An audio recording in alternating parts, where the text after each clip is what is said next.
Hello, CLA family, friends, colleagues, and community partners. Welcome back to our live stream. Today, our country is amid another crisis.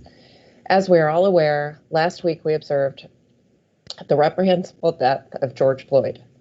This event has initiated a wide variety of responses across our country and within our communities. Our hearts at CLA go to each of you as you lead, manage, and resource teams that are filled with sadness, fear, anger, frustration, and a sense of uncertainty. We also share a combined and individual commitment to continue the journey at CLA for equity, fairness, and inclusiveness. We want to take a moment of silence before we start to acknowledge everyone impacted at this time.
We struggled about whether to even have the live stream today. It's clearly emotional, and we ultimately decided that we wanted to bring the education related to lending to you.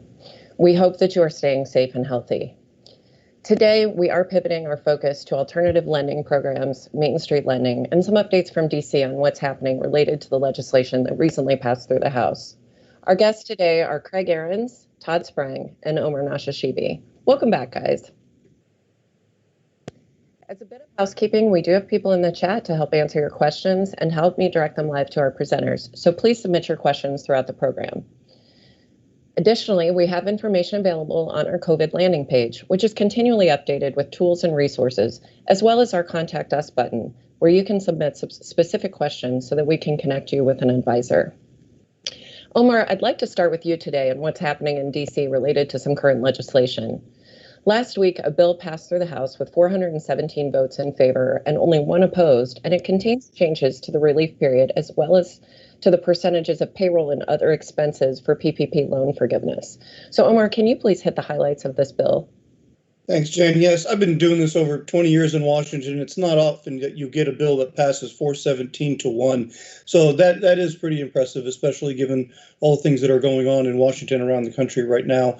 So some of the main differences, and a lot of this bill was drafted by a Minnesota Congressman, Dean Phillips, and another Republican as well. So it's bipartisan, one Democrat, one Republican here. The main key points: 8 weeks of forgiveness term gets extended to 24 weeks under the House bill that we're looking at. The Senate was initially talking about 16 weeks, and we'll get into that. But right now, it looks like the Congress is moving forward, changing that 8-week forgiveness into 24 weeks. So that's a very significant change for those of us, many people, because you have to keep in mind that you just had the first forgiveness periods end on this past Friday, given we all opened up on April 3rd with the PPP program. So that's a big significant development that looks like is moving forward.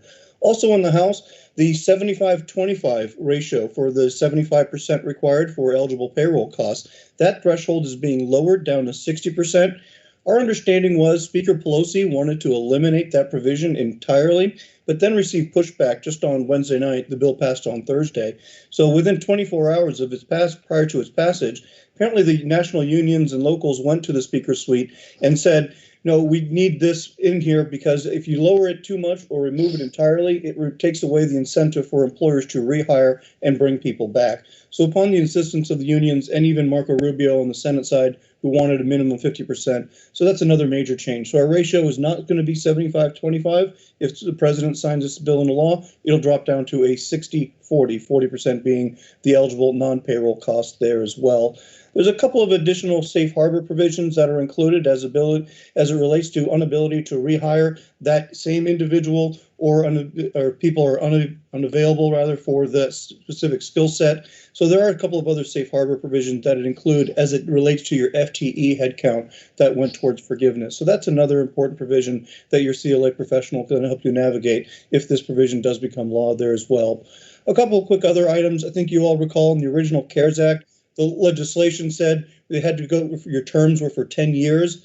Well, Treasury narrowed that to 2 years. This legislation in the House takes it back to a 5-year or so. So that really also will give businesses more flexibility in terms of when they've got a repay that and it matures. Last couple of items, the payroll tax deferral, that's something that was denied under the CARES Act for recipients of the 3P. That provision is now going to be removed. They're going to reverse that. So if you are a 3P recipient, you will be able to defer the payroll tax along with others. And then one thing that did not make it in, there was a separate piece of legislation called the Truth Act that was voted on right after this 3P bill that passed the House. That separate legislation sought to seek the disclosure from the SBA of all recipients of the 3P and the EIDL program as well. That failed to receive the 2/3 vote required. Republicans largely opposed that measure, so you are not required at this point, at least through the House passage, did not get through on disclosure of the recipients and their names. Thanks, Omar. I think that's super helpful to understand the outline. So where do things stand now with the Senate? So just to give you an example of how quickly things can change here in Washington, D.C., we went into this weekend fully considering. I sent out a rash of emails and notes to Senate staff that I know saying, okay, here are our priorities in your bill, some of the things that we're lobbying for many of our clients that are out there. And on Monday here, just yesterday, Senate Majority Leader Mitch McConnell of Kentucky, the Republican, went to the Senate floor and said, we're going to just take up the House bill as it's passed. We're going to try to move it forward as quickly as possible. Now, that's a reversal from just late last week when the Senate Small Business Committee Chairman Marco Rubio, Republican of Florida, indicated that he was not just going to allow the Senate to rubber stamp the House bill. There were some key differences. That Senate bill initially that they were trying to move back on May 21st was only going to extend the 8-week forgiveness up to 16 weeks rather than the 24 in the House bill.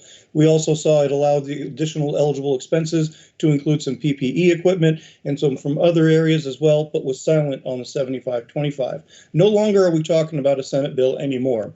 That was what we all went into the weekend considering. Our understanding, based on sources yesterday and talking to this morning, is that they got a lot of pushback in the Senate saying you've just got to get something done now. Particularly the restaurant community in particular wanted to see the forgiveness period extended from 8 weeks out to 24, saying the 16 wasn't even going to be enough for that sector of the economy. So that's another reason why I think that you're seeing this rush to act. Now that brings us back to Senator Rubio of Florida. Again, he's chairman of the committee. He largely wrote most of the 3P program back in March. Among his displeasure with the House bills, he believes as written, it's a technical error and states that you'd have to provide at least 60%. If you went anywhere below that 60-40 provision threshold, you couldn't have anything forgiven. Now, Treasury disputes that claim and a few others say, don't worry, we'll get it taken care of. So if Rubio is releasing his objection, as it sounds like he is, then we should be okay in terms of major differences that we were looking at over there. Excellent. So what timelines are you hearing related to the votes and action and other things on this so that people know what to expect if there is any guidance there? Sure. So in a classic move, Speaker Pelosi, who really knows what she's doing legislatively, the House has gone till June 30th. So even if the Senate were to make changes, unless the House were to come back under an emergency session or be called back by the majority leader, then they're gone till June 30th for legislative days. Now, we understand because of new policing legislation coming out of the House Judiciary Committee, they may come back sooner than June 30th now, is what we heard as of late last night. But so that leaves the Senate basically almost in a take it or leave it, unless they were to force the House to come back. And that's another reason why we're not seeing as many major differences in the Senate taking its own language, legislative language, that they would have to reconcile. So I think that's another tactic by the Senate. Let's just get this thing through. So if there are no objections, they're going to try to move forward under what we call unanimous consent. That requires none of the 100 senators to raise a single objection to the bill moving forward. If they get it through under UC, the thing theoretically could move after tonight. We've got votes, I think, at 4:30 or the last scheduled. So this evening, technically, the Senate could as early. I'm here most likely later in the week. We'll see. But again, they were still making calls as of noon. We talked to a Senate and a Republican in leadership, and they were still making calls as of 11:30 this morning to see if there were any objections on the Senate side. If there is an objection from a senator, then we shift back into normal legislative process, which typically can take up to 72 hours for a bill to move. But here in Washington, we are hopeful that they'll get something sent to the president here by the end of the week. Excellent. So a question that we get is, if somebody's already filed their application for forgiveness and the rules then change, have you seen any legislative commentary about next steps or action for those people? Yeah, so there's actual specific language that's included in the House bill that states that the bill that they've passed shall go basically retroactive. So any loan that's originated under that CARES Act provision for the 3P will basically have counted as if it was always included with the new provisions. So it's as if the initial CARES Act, the 8 weeks, all the other 75-25 did not exist. So all the new terms will all apply under the new 60-40. And I'll turn it over to, at some point here, the experts at CLA are going to have to talk about how Treasury and SBA gives direction to the lenders to know how to change terms, especially when some of these loans technically just forgiveness period concluded about 4 days ago. So there's definitely going to be some confusion. The lenders are going to probably need some additional guidance from the administrators. But yes, so if you already had your loan granted prior to this date, if you've already had your forgiveness prior to the time it's signed into law, this will all go back and it will take care of you. So, and then again, that's where I'd leave it to the experts at CLA on a timing of when they suggest you apply, send in your application for forgiveness. Yeah, perfect. We did have a question come in through the chat, just really quickly, that is, Omar, like, what did you hear about whether new forgiveness application and supplemental schedules could be updated after the Senate approves the bill? Well, we think that the application certainly will, because you've got in those, you certainly have the 8 weeks referred, you've got the 75-25, the eligible payroll costs. So they're going to have to make some tweaks to that. The question is, how quickly can those come out? As we've seen, we tend to get a lot of weekend surprises, frankly, with some of them. I don't know that we would get it as soon as this weekend. But now, if we get an indication that the Senate is going to move under UC, that unanimous consent, we could see the administration start to initially get the paperwork process going. Because if you're not going to get anybody objecting, the House has done their business, then we're more in formality mode. And if you can get a couple days head start, like we were on March 27th, we knew that the CARES Act was passing. They actually started the 3P program on Tuesday of that week, even though the bill ended up getting signed into law on that Friday. So they can do some things behind the scenes to give themselves a head start, but we just need a better sense from the Senate right now if we're going to get an objection or not in the next couple hours or next 48 hours. Excellent. So while we have you, and just before we move the conversation to Todd and Craig, do you have any updates on future COVID legislation? Sure. So very quickly, from what we're hearing, and you all recall, we had a version 3.5 that extended the emergency funding for the 3P program a while back. Now we're all shifting to what we can call either CARES 2 or Phase 4 legislation. We know Speaker Pelosi and Democrats and even the president had hoped for something in June. We're hearing more likely in July. Senate Republican that we were with this morning over Zoom indicated probably several weeks we'll start to see actual legislative language come out from the Senate Republican side over there. The House clearly has already done their HEROES Act, their $3 trillion bill, so their place marker is already out there. So where that leaves us, and the number 2 Republican just last night stated publicly for the record that they are thinking July. So we probably are looking at one more and final recovery type bill. Where do we go on transportation infrastructure? We can talk about that later in the summertime. But right now, the next CARES 2, the next Phase 4, most likely we'll end up seeing final votes in July from what we're hearing. Excellent. Well, thanks, Omar. I think with all the PPP conversation, we need to include some of these alternative lending options to the PPP. And to that end, we have brought back Todd and Craig. But before we get started, Todd, I want to talk to you just a little bit and get your perspective on the information that Omar provided. So, to spend a couple minutes just reacting to what you heard and what Omar's been saying. Sure, Jen, I can do that. It does make sense what Omar said with these changes. and the timing of applications, I would expect folks to wait for new forms. We're going to require some new forms and some changes to the documentation that's gone along with the PPP loans, as some of those loan documents contain requirements also for timing of filing for forgiveness in some cases and things that'll need to be altered. So I'd expect, be patient, wait for those forms to come out before filing for forgiveness. Overall, though, my comment would be positive from both a lender and borrower perspective. When you get those extensions of the covered period beyond the 8 weeks, and then combined with a longer deferral period, or not deferral period of the payments, but the longer amortization period for the loan, I think that combination really makes it more advantageous for both.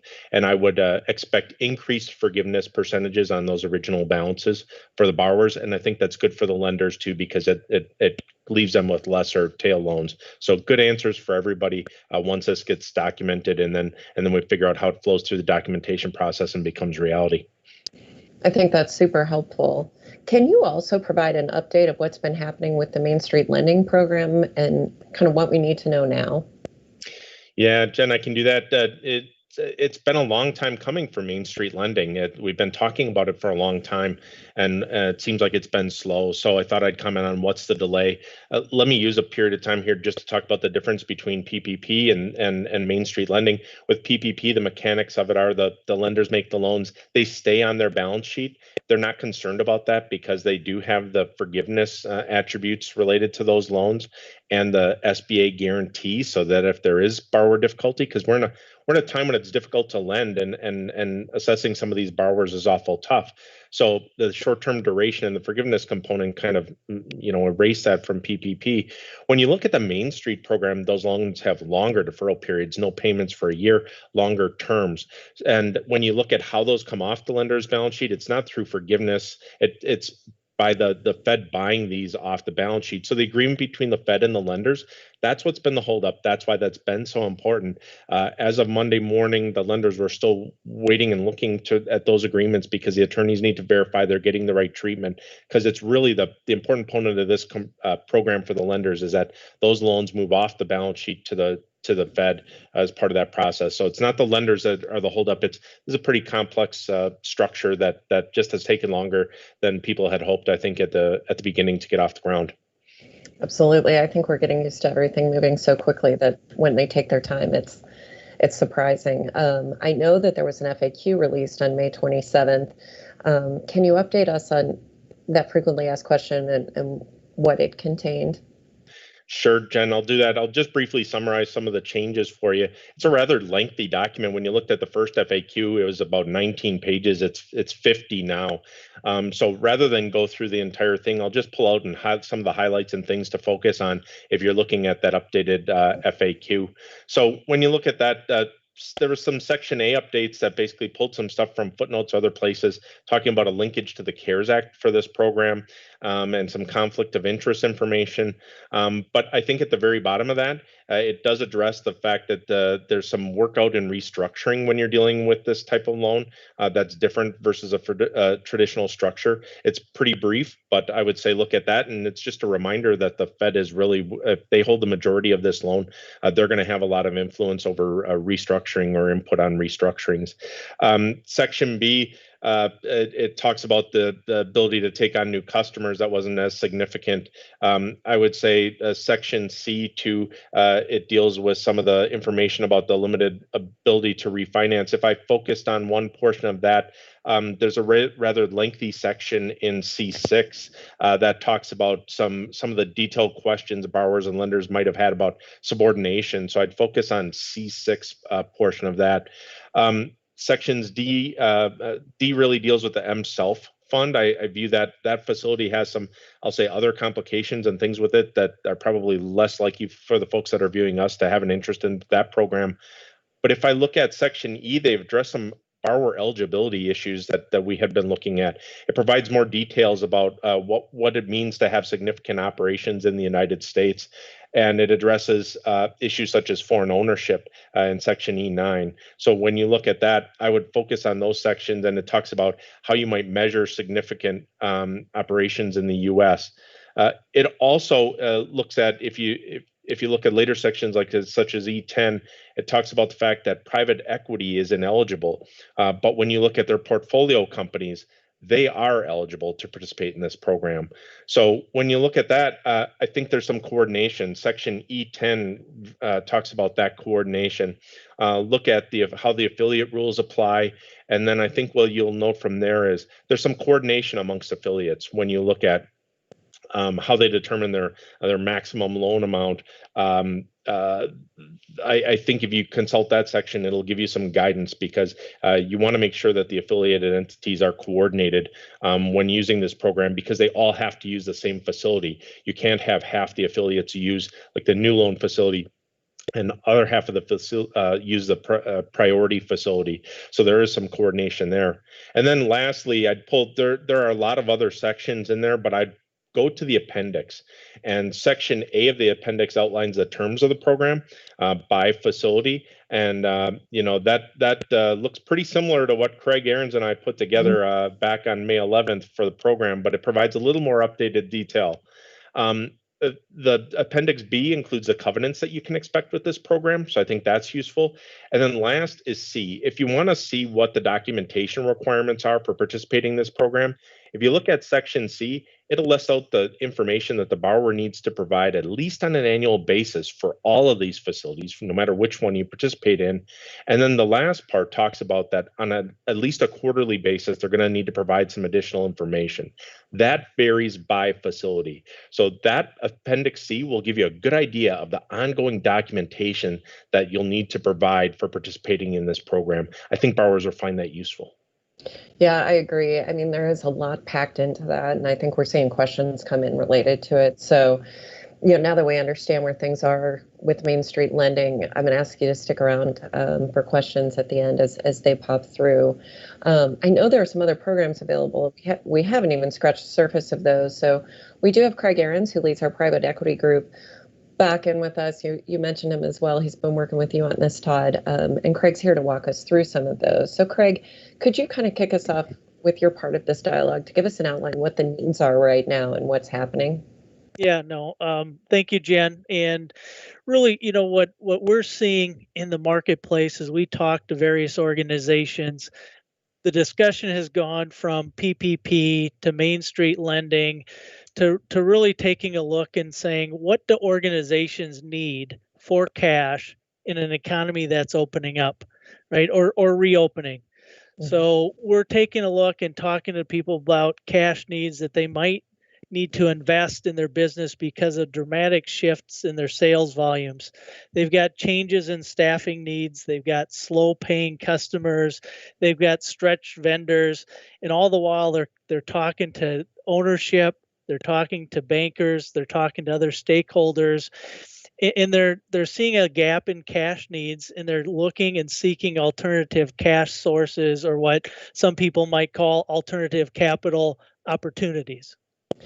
Yeah, and I think that's the next best question, right? If it's not PPP or Main Street lending, what are those alternative capital opportunities? No, Jen, and you're spot on, and that's a great question, and that's where you kind of get a dictionary of different terminology, but CLA's here to kind of walk you through that, right? I mean, you might hear about banking, lending, and opportunities that Todd would talk to. You got lines of credits, you've got senior lending, you got asset-based lending, and again, that's all based on how credit worthy the organization is. But then there's other, what I'll call private capital sources. You might read about 1.5 trillion of dry powder. Well, that's cash that's available to get invested into organizations. That could come from private equity or other kind of business development corporations. You then have short-term, I'll call bridge loans, which some might say the Main Street lending program is kind of a 4-year bridge loan, but you have short-term bridge loans out there. You have loans that cover what I'll call purchase orders. You've got loans or what's called AR factoring. You might then get debt that has some equity warrants attached to it, unsecured debt, which a lot of people talk about as junior debt or mezz debt. And then you get into preferred stock, you get minority interest equity investments, and then maybe even considering a sale of your business if that makes sense, depending on what your needs are. Yeah, there's a lot out there, right? And so one of the big questions is, when should organizations consider these alternative capital solutions? Yeah, and Jen, that's a great question. I think organizations need to look and say, hey, what are their needs for cash, right? And so they've got to go about and say, do they have a capital planning tool, right? So CLA, we talk about CLA Intuition at 2.0. We can use it to help determine kind of short-term cash needs and long-term cash needs to effectively plan and take a look at kind of what sources should organizations be going out and talking to. I always like to talk about kind of the golden rule of financing, right? And some people might say, well, what's the golden rule of financing? It's really where you're matching your cash needs to your cash source. So for example, if you have short-term cash needs, find a short-term cash source. If you have long-term cash needs, find a long-term cash source. So for example, if it's a working capital need that you have that's short-term, you look at a line of credit. If it's a building that you're looking at long-term debt, maybe preferred stock. Again, you're trying to match up, what your cash needs are with the source. Now, Jan, we often talk about how expensive some of these alternative options are, right? I mean, we hear from PPP, we've got loan forgiveness that's out there. And so really that's zero cost. And if you don't get it forgiven, well, you got a small interest rate on it. Main Street lending, I think, I'll just ballpark maybe around 4%. It kind of moves, but, and then you compare and you say, if I'm going to factor my receivables, it's a 20% interest rate. If I'm going to do a purchase order, it's something else. So, one might say, why would I look at that? Right. Well, you have some choices. How credit worthy are you? Do you want to give up equity, or are you better off debt financing it? And therefore, if your equity return is 30%, a 10% to 20% cost on debt is not that significant. So those are some of the things that we can run alongside and help people kind of understand is what's your need? What are the sources out there? What does it look like from a cost to the organization and an opportunity to the organization? Yeah, and you raise a good point here as far as like, well, why do we do this and when do we do this? Last week on the live streams, we talked about the forgiveness tool and just letting people know that there were tools out there related to PPP forgiveness. I'd like to hear you talk just briefly about, is there a tool or how do we help clients understand this piece at CLA? Yeah, I think great point. So I kind of say there's a couple things that you can count on CLA for. One is awareness, what's out there, right? My daily life is waking up and making sure I understand alternative capital sources. So we can help understand, we can run us alongside with modeling, run us alongside with tools for capital planning like CLA Intuition, and help them just interpret the financial results from a CPA perspective. Excellent. Thanks so much. Now that we have this broad overview, we did have a couple of questions come in from the audience. We'll field a few of those, and we are going to close again today with a moment of silence. So let me just bring us back to the four of us here. Douglas asked a question saying, is there a list out there that shows which banks have established that they will be participating within the MSLPs? So Todd, that's probably for you. Yep, sure, Jen. There's no such list. There's no registration or requirements like that. Most U.S. banks and credit unions are eligible to participate. I expect the larger ones to participate. I don't expect some of the smaller ones, but I would start with where you have the majority of your relationships right now, lending relationships right now. Ask if they plan to participate, and then I would move upstream from there. Some of that's based on the minimum loan size. So start there and move from there. Start at your existing relationships, but okay. No list like SBA approved. Okay. Now, as a follow-up to that, while we're still on the Main Street lending, Phil is asking a question of, can you make multiple early prepayments without penalty to MSLP? Yep, you can make prepayments under that program, so there's no restrictions or prepayment penalties associated with that. Excellent. Um, Omar, I want to go back to you. There was something about some timing that we still wanted to cover about, June versus December. Could you maybe speak to that for a minute?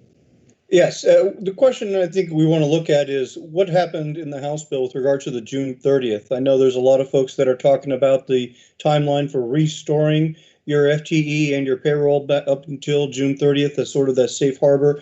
The House bill does extend it out to December 31st. So that is another significant change that's out there. I know there was some talk earlier about aligning it with more like what the airlines have on September at the end of September. The House bill does go back all the way to December 31st. Okay. Well, thank you, Omar. Thank you, Todd. Thank you, Craig. Unfortunately, that's all we have time for today. I really do appreciate your time. The audience, I appreciate your questions and your patience with me, our moderators in the chat for all the support and great information and answers. We would like to remind you to continue to visit our COVID landing page at claconnect.com for more information on PPP forgiveness as well as other hot topics. You certainly should also take a minute to subscribe to our emails for the greater information. We can send you up-to-date news about the forgiveness tool, demos, and just other ways that we can continue to support you at this time. We are going to end as we began with a black screen in honor of Blackout Tuesday. So thank you for watching and be well.